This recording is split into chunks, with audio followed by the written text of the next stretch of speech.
Fable is being delayed by Microsoft's insistence on using a particular engine, and nobody wanted to hear this about this game. One of the things that many of us said was, wow, the Forza games always look so beautiful. Using that tech could be amazing in an open world, expansive RPG. I've got an article here from Xfire we're going to be sort of reacting to about this. This story just sort of broke.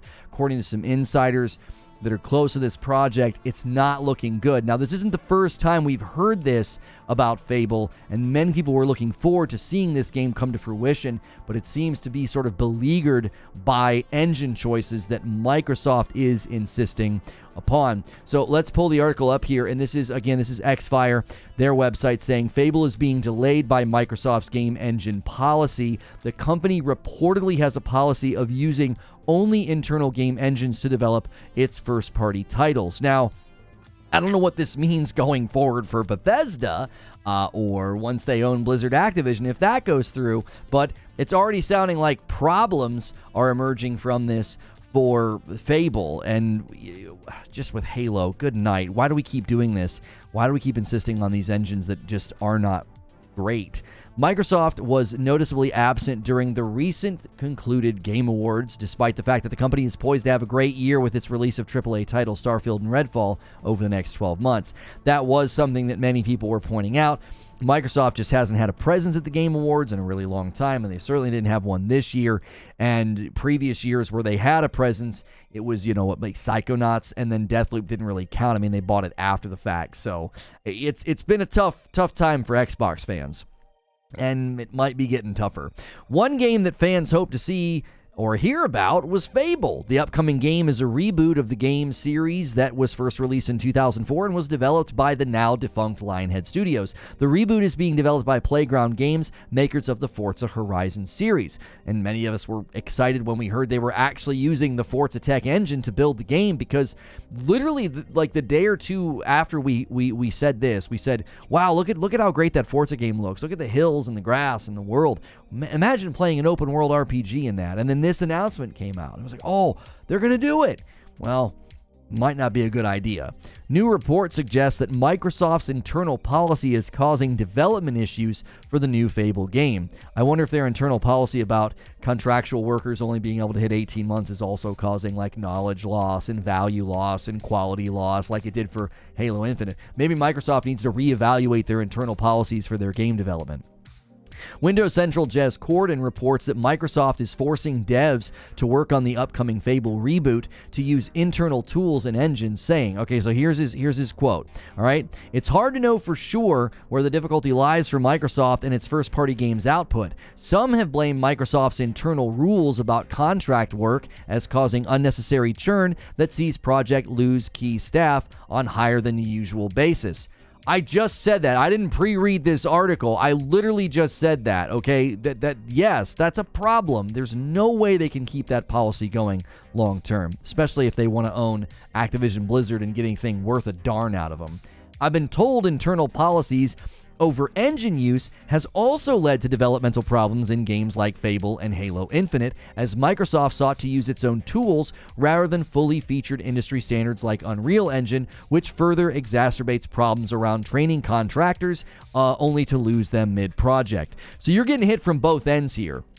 You got to train the contractors on your engine, and if they're not familiar with your engine, that's time waste. And since you're contracting people every 18 months because your own policy dictates that, you've set yourself up for a vicious cycle. Not only are you bringing people in and out at a faster rate than other companies are doing, but they can't come in with familiarity to your engines because you're using in-house engines. So instead of hiring people that are super familiar with Unreal and immediately them being able to sort of fold into your project funnels and leads and how it all works, no, they need to be trained on your engine. So you're burning your productivity candle at both ends here of the wick, and you're doing it with a blowtorch. This is not good for development efficiency. This sounds terrible, and it's likely going to cause more problems with more games than just the ones that we've been hearing about.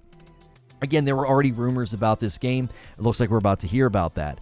Earlier rumors suggested that Playground Games will use Forza Tech game engine behind the Forza series to develop Fable. This lines up with the report that Microsoft has a policy to use internal game engines. So the question I have is, did they decide to use the Forza Tech engine because it was the best engine for the job?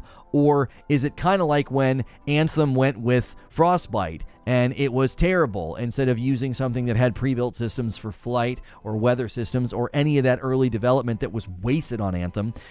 Did they decide to go with this engine because it was the best engine for the job, or because it's in-house and it's going to save you money? Which, fundamentally, is it really saving you money if you're constantly having to train new hires and new contractors on the engine and just losing all that productivity time? Is it really saving you money? It's hard to know.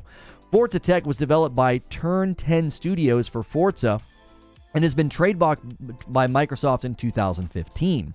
The rumors also suggest the studio is downscaling the upcoming game because developers were having difficulty adapting to the game engine to an open-world RPG. Well, if there's one thing I really want to hear about an open-world RPG, it's the word downscaling.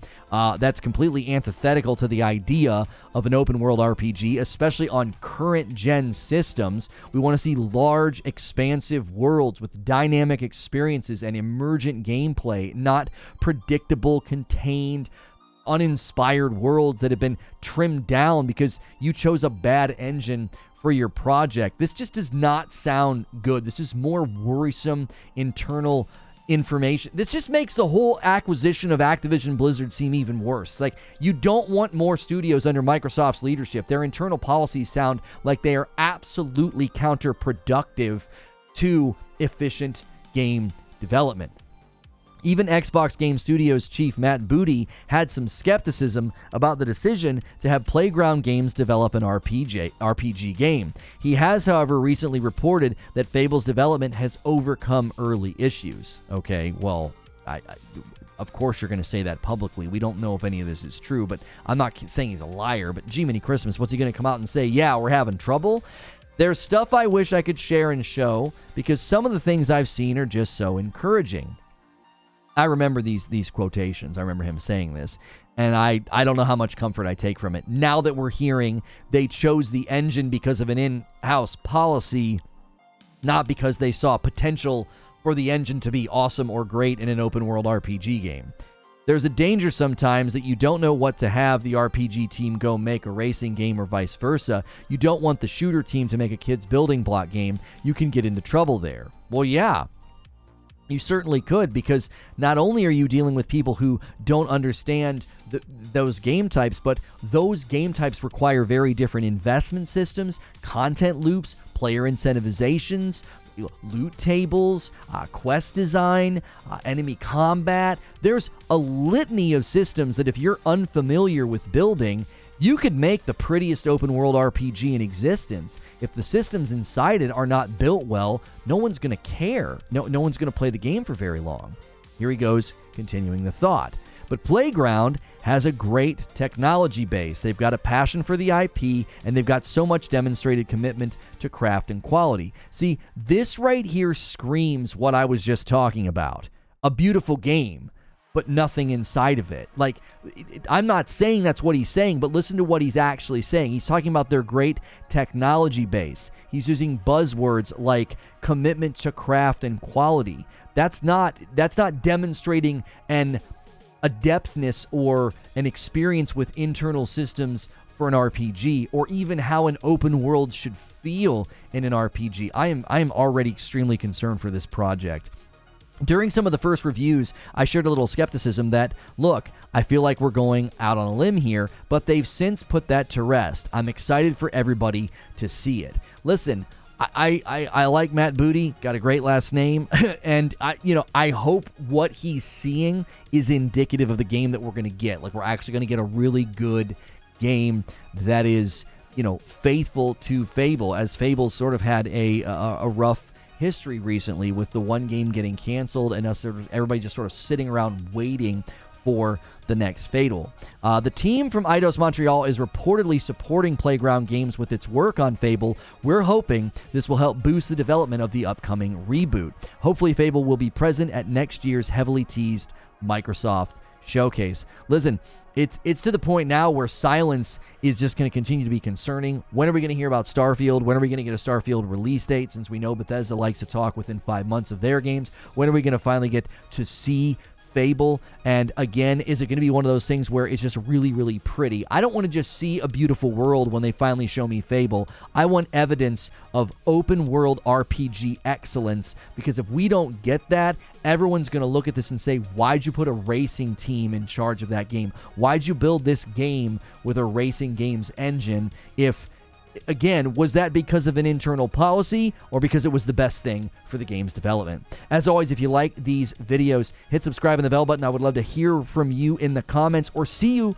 in one of my live streams here on Reforge Gaming. All right? So hit subscribe, hit the bell button so I can see you in the next video.